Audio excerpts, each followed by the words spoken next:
This daf Yerushalmi Shevi'is. In the article goes with our edition, we're daf at daf Chav Gimel Ralph, right at the top, with the header Getter Sheish Ba Esra Avanim. In the Vilna edition, we are on daf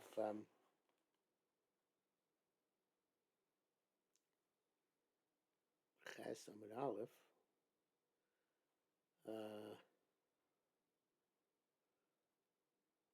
Tamatnina Aziz. Yeah, Tamatnina. There's no header here. Tamatninan. So that is I just said it.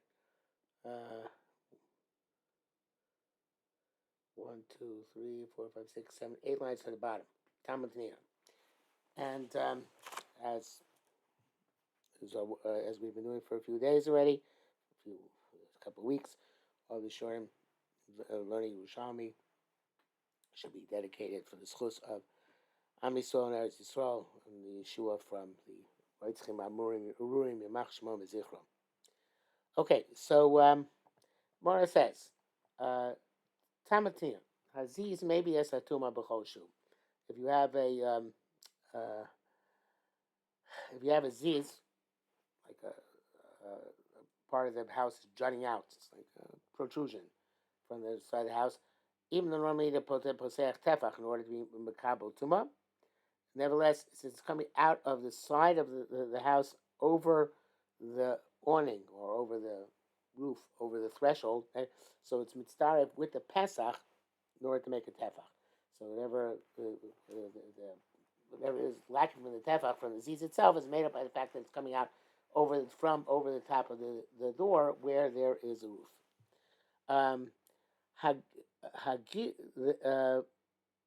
So the hagizra bagavlis, they require her posech tefach. Now I don't think there's a picture here which we can use. Let's see. No.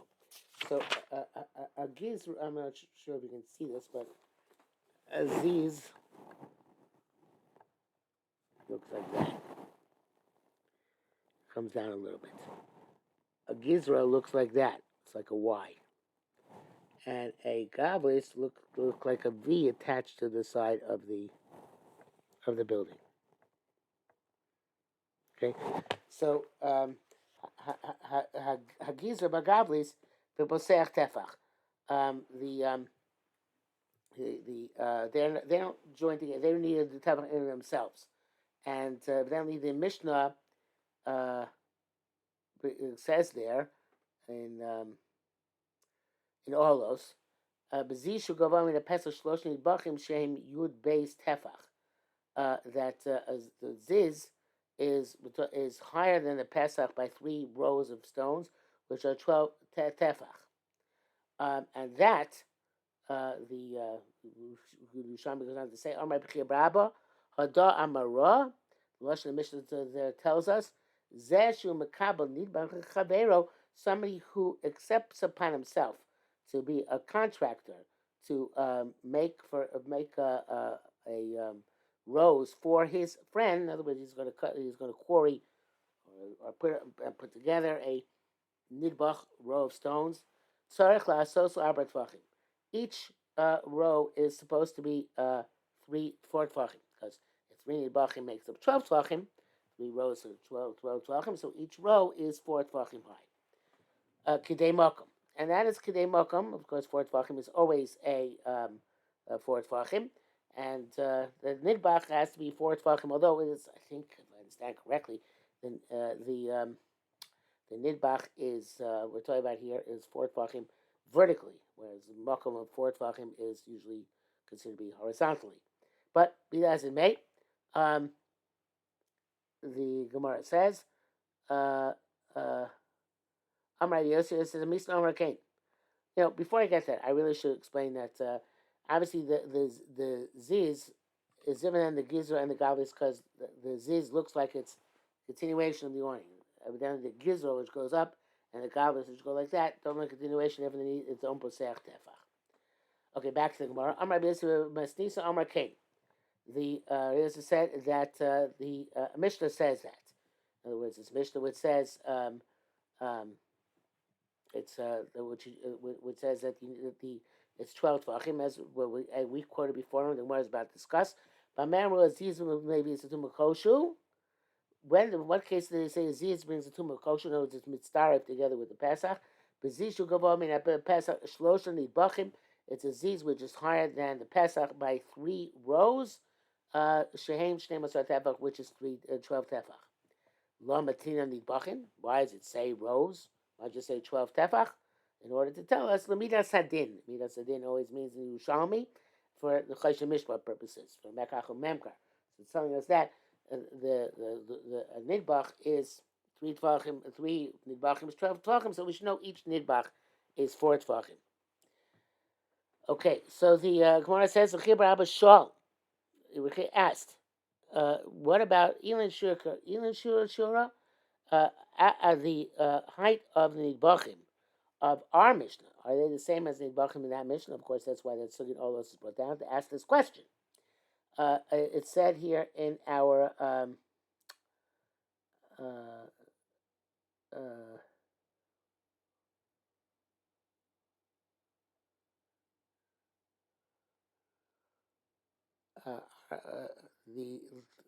the you need to have the Nidbachim in our Mishnah 4 Tvachim high.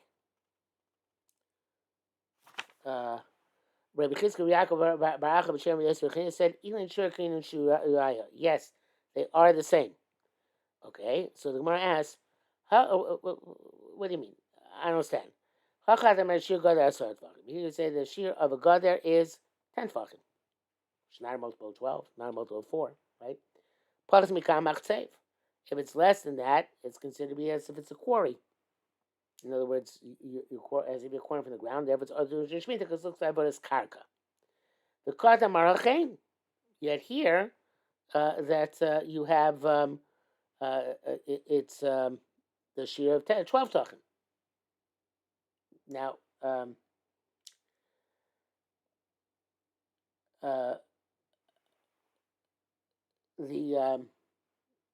shear there is talking about the shear seems above the door, right?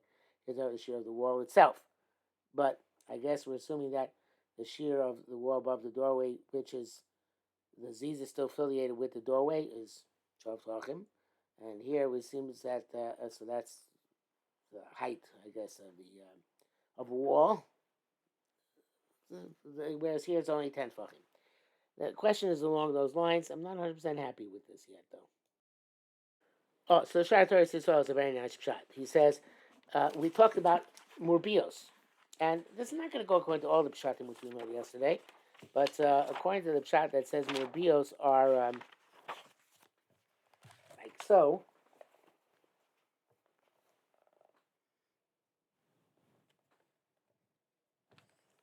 Picture? No. Yeah, this one. The murbios like so. These murbios, are they have the size, what's their size? The size that says a nidbach or not the size of a nidbach? Back to Shaitan here again.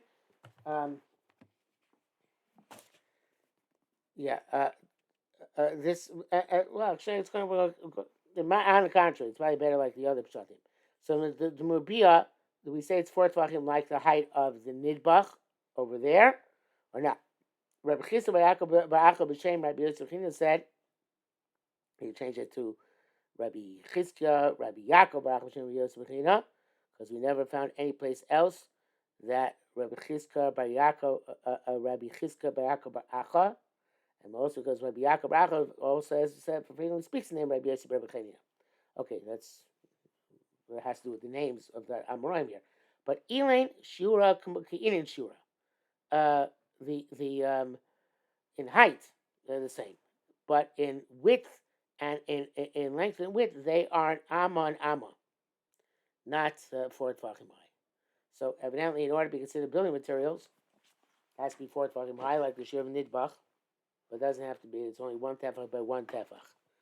In order for you to be able to, it's nikar as building materials, so you can remove stones during Shemitah. Okay, the Gemara says, wait a minute, as we said before. Chacham Rashur get us. So I thought it was mikam mechzav. I'll call Mar Hachay. But Manokim, wait a minute. Even if Shilu Shun Nishnei Nidbachim, Talk about two nidbachim in our Mishnah, then it should be 8 tvachim. That two nidbachim is 8 tvachim. Ein tema shu shlosh. Going to say need 3. Need shnei masar tvachim. Let's say 12 tvachim. My Bessie said, say chatzi tefach lesitut mikan, chatzi tefach lesitut mikan, v'chein lechavrei. So you have a half a tefach for situt. Let me see. I have a picture here which I drew myself, but I'm not sure it's going to help any very much.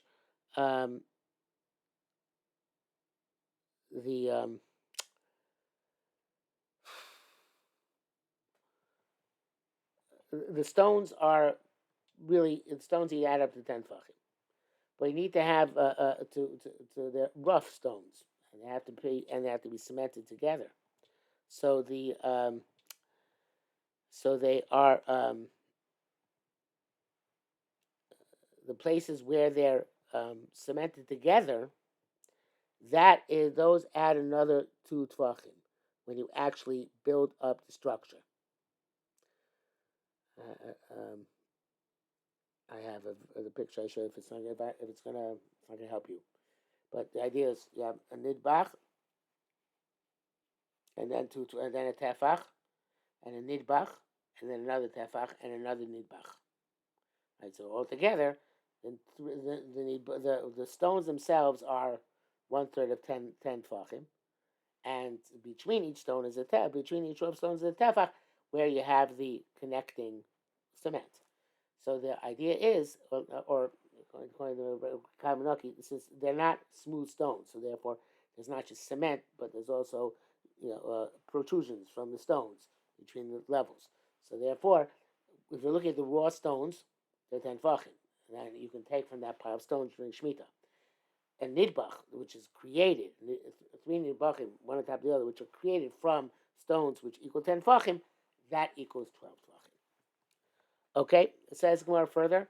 Tanya, pachas mikan, if there aren't 10 stones in the fence, which each one is carried by 2 people, eino lo geder v'lo machatzev. It's not allowed to remove all the stones, and you're not even to go down to within a tefach of the ground. As we said in the Mishnah, that you can take them, even the small ones, even ones that touch the ground. But that's if it's pachas mikan. I mean, just on the Mishnah. If it's less than that, machtzev, it's considered a machtzev. It's tafech, and you can go have to leave a tefach on the bottom from the stone. But if it's less than that, that there aren't 10 stones in there. Gemara saying there aren't 10 stones of 2, which can carried by 2 people each. So then you can't take all the stones. You're going to take the big stones and leave the small stones, because it doesn't have the din of a gather nor the din of machsev. There's of course the machsev meguleh, an open quarry, in which you're allowed to remove all the stones except possibly tefach adjacent to the ground. Okay, Tanya, Amar Rabbi Huda. So let's see if there's a header in there. Let's scroll. Yeah. You remove it from your field, but not from somebody else's field. The parameters, the measurements from your field, somebody else's field, you can move as much as you want. Tanya Amar Rabbi Huda B'Amed Dvarim as much as Kama Tikun Sadeu. Where the limitations imposed in your own field when you actually have in mind to fix your field by removing the stones. You're removing the stones for construction, but you have in mind also to improve your field. If there's somewhere where it's clear that you didn't have in mind to be masaking your field, such as you're building a building, everybody sees you're building a building. So I feel you guys become mutter, even if it is. You can even take more stones than the parameters indicate in our Mishnah.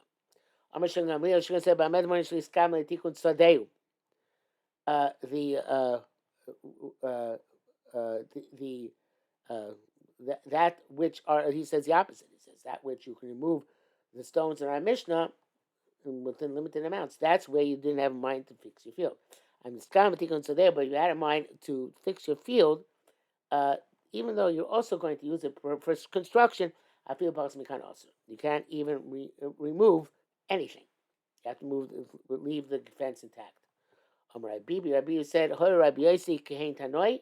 Yossi paskin like these tanoim ulakula, which means Rabbi Huda, which means that if you have, there's only a problem where you have tikun sadeh. If you didn't have tikun sadeh, when it's muchach that it's clear you didn't have tikun sadeh, then you can remove as many stones as you want, even from your own field. Okay, next to the next Mishnah, halacha hey. Avonim sheziyatzon machresha. If you have stones which are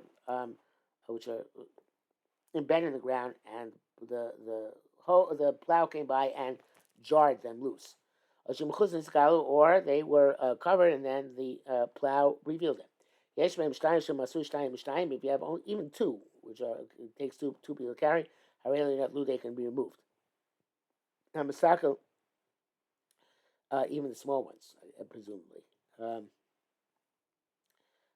even small stones, as long as there are two which are Masu Shtayim, you can move all the stones in the vicinity, I guess. Hamasaka said they were removing stones from his field.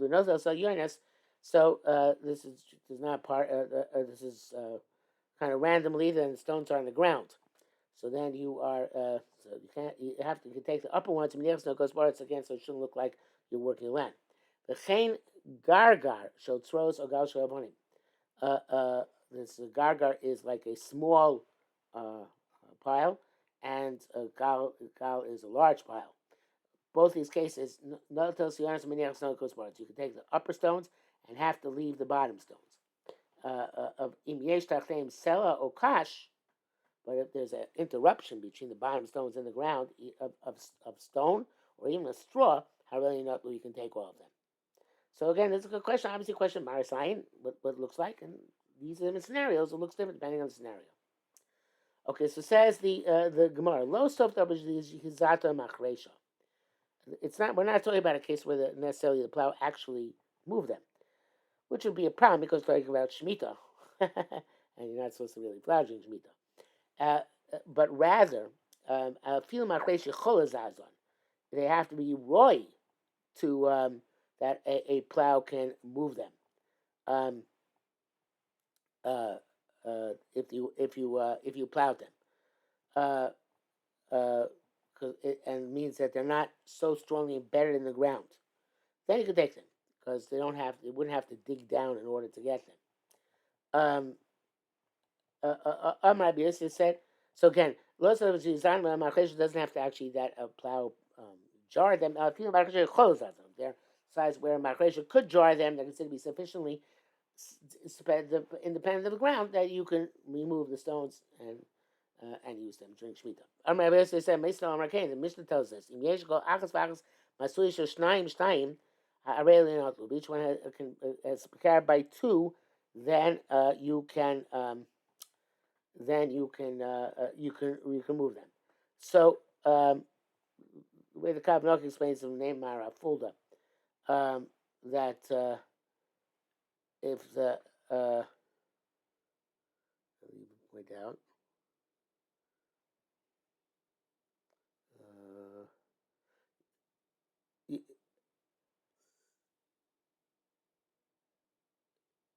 Again, I'm sorry.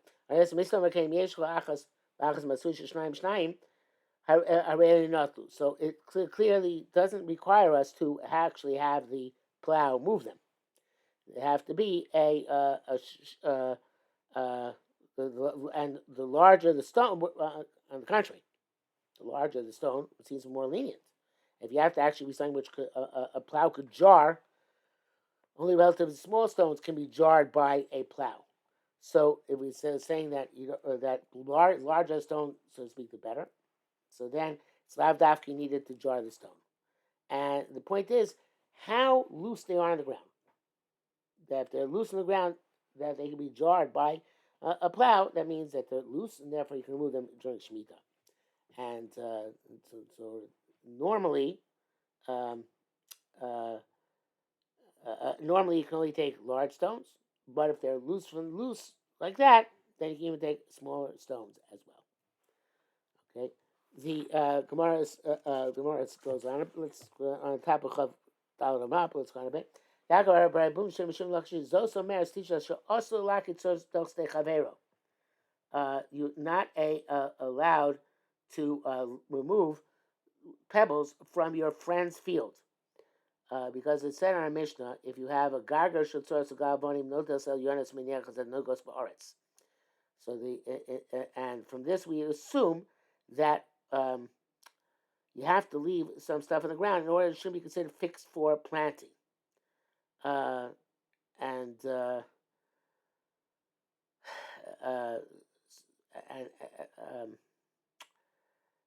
Kavanaughty says that the reason why you're taking it, sometimes you want he wants you to leave a layer of stones in order to put on bad grasses so they shouldn't grow. So and that's actually what the line of the Gemara says right afterwards. I can't remove all the stones from a friend's field. The menakish, because if he hoes and removes the bad, he weeds the bad grasses. Yoav Isveilon, he puts those grasses on top of the stones in order to be able to prevent them from growing again. So comes out that I'm not sure Zosa Meres, the way he's learning it, is v'chein gargo shel tzro. Then when Mishnah says chen gargo shel tzro, so gargo shel bani notice goes ba'aretz, then that means that even it doesn't mean matter whether it's his field or his friend's field. Like the previous Mishnah, no matter what, you have to leave a layer on the ground, and that layer is not just because of Shevi'is issues, but also in order that he should have what to put his bad grasses on, his weeds. This is talking about in a bika where there's a lot of dirt and very few stones. But Baharim Mutrashim in mountains and in places which are very rocky, mutter, you're allowed to remove any layer of stone because I guess it's not. You not have grass growing there. You need to put afterwards on the stones. The tibu chashulein is considered to be a favor to remove those stones. So it's only in a place where there's stuff growing and you need to have layer protection, like it says, similar to what it says in the Mishnah, it's about a different context. You know, we want it to be underneath in order to be able to put the grasses on it, but that only applies to places where you're cultivating, not a place which is uncultivated because it's bad ground or because it's in the mountain, and there it is. I'm not sure the mountain's not, but the mountain's also not, because there, I guess you need. I'm not sure exactly why. I guess you need every little spot you can get when you're planting up there. So therefore, we say.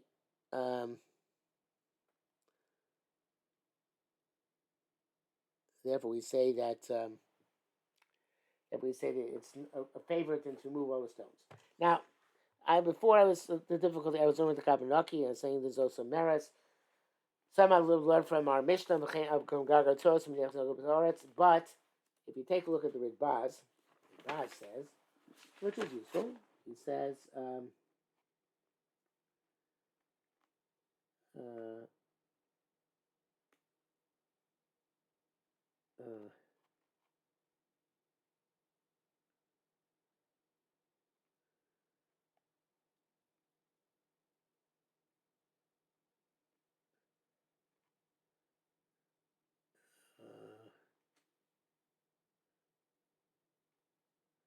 Trying to find what